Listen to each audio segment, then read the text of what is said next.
The U-joints are out. So you can see this is the bad bearing cap here. You can see I didn't break that. That was broken when it came out of the U-joint. You can see this side was broken off also, and there were no needle bearings in there, none. It was just metal on metal. And same thing with this one. You can see it's completely broke off. And there were no needle bearings in there. Look at all the rust in there. I didn't break that off getting it out. That's how it was. So, and then you look at the U-joint itself. You can see the good side has some grease on it. The bad side is rust and metal on metal. Just clunking around in there, causing all kinds of problems. So, bad. That is a bad U-joint, and you should burn in hell for being bad, you U-joint. And here is the other end. So I'm going to clean up all these journals right here. I'm going to give them a little steel wool treatment and get them nice and smooth and ready for the new U-joints, and clean it all up. Now I got to do the other end here and get these out also. So I'll do it all at once. And it's coming along. You have to hit them pretty hard, and I found that it works much better if you have something metal underneath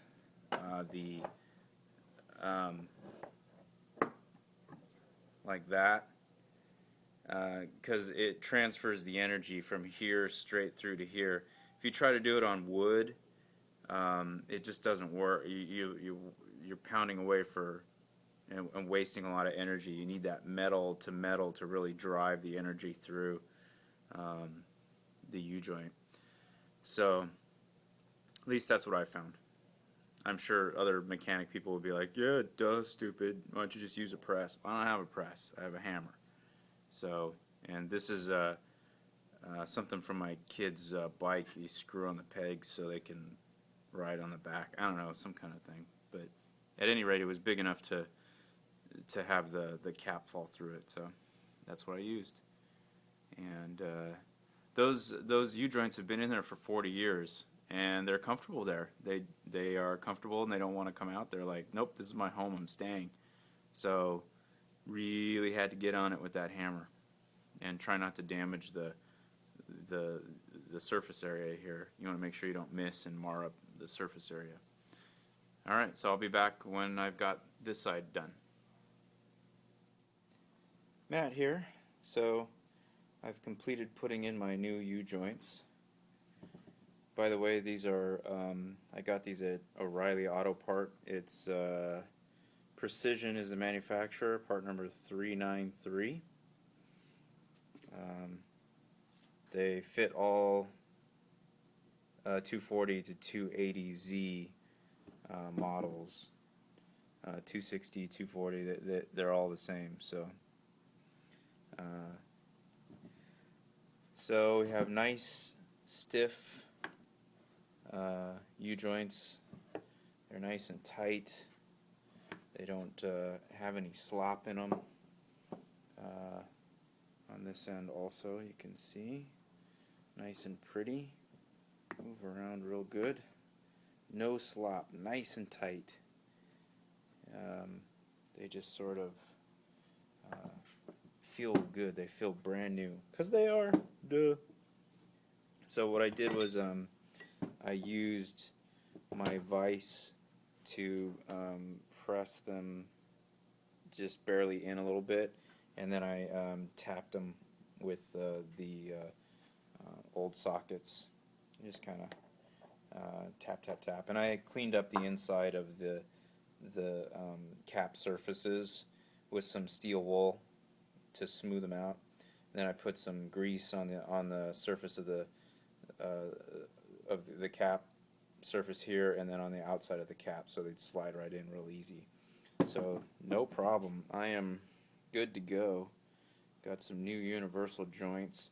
One thing I didn't like about the Precision joints is they come with these really long Zerk fittings, and they don't fit. They'll get pinched in the universal joint.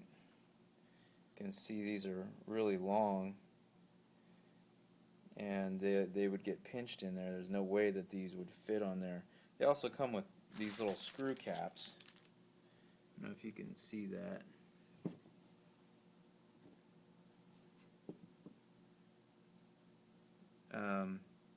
Which I guess is okay, but it's not. You know, I'm gonna have to get some Zerk fittings that fit in there. So I'm a little bummed about that. But oh well. What are you gonna do? All right, let's get this back in the car. Matt here again, just to follow up on my half shaft U-joint replacement video. So I did the passenger side, and then I was bothered to find out that that did not fix it. I didn't think it would totally, but I was hoping it would. But I knew I wanted to replace the driver's side anyway. So I did. I pulled out the driver's side shaft, and what? The U-joints on the driver's side were trashed too. And you can see the slop that's in this joint here. You can see that thing just shaking around like crazy. It's just a mess in there. I'm sure the bearings are gone. If not gone, they're destroyed. You can see it's all chewed up. The seals are all messed up. They're very loose. So these will be replaced just like the other ones were. And this one was a pain in the butt to get out, mainly because the exhaust pipe is kind of in the way, so it's hard to get to the bolts back here because of the exhaust pipe. But you just kind of fiddle with it, same thing as the other side. It'll come out. This one was really stuck from rust and stuff to the plate. I had to actually take a chisel and smack it against the thing to pry it off to get to break the seal that the rust had created. But a little bit of persistence, and voila, half shaft removed. So I'll replace these U-joints, and hopefully that will fix the problem, and I won't have to replace the differential. I'm going to do a video about my differential. It's very interesting. I'm not sure what I've got in the car. This has obviously been removed from a junkyard. It's not the original equipment to my 240Z.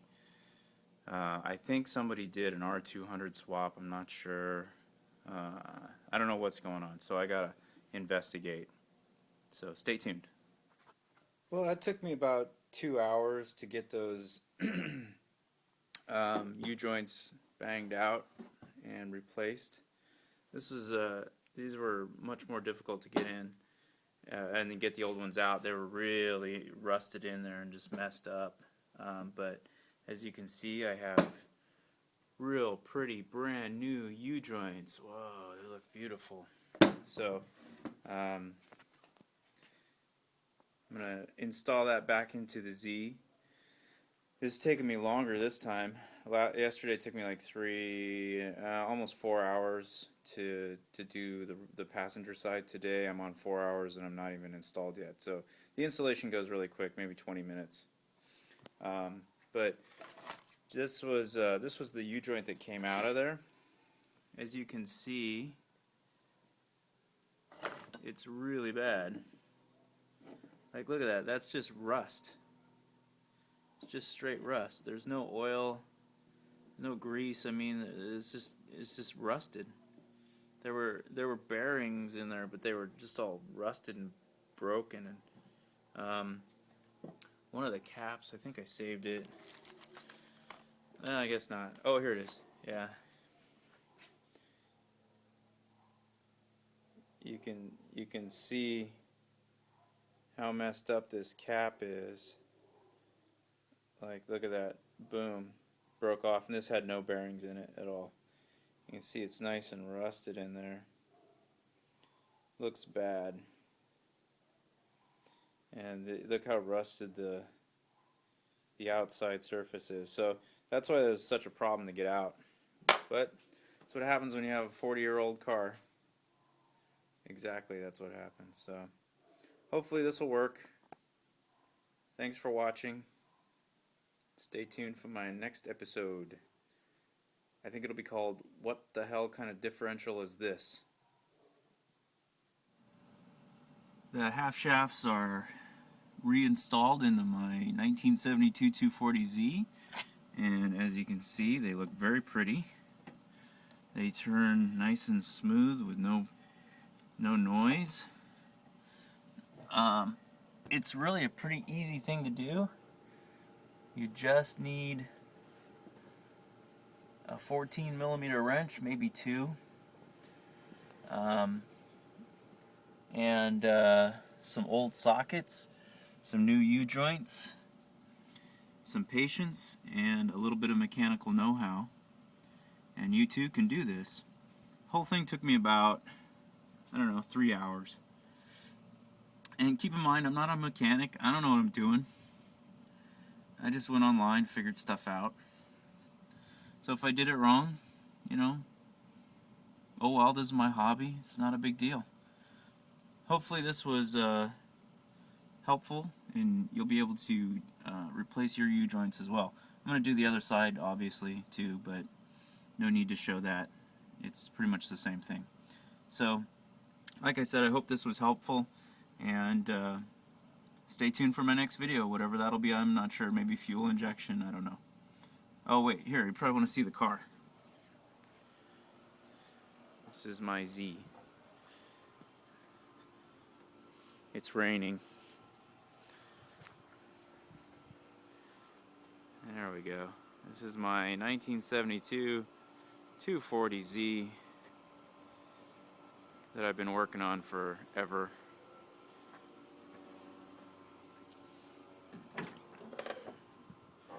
The inside.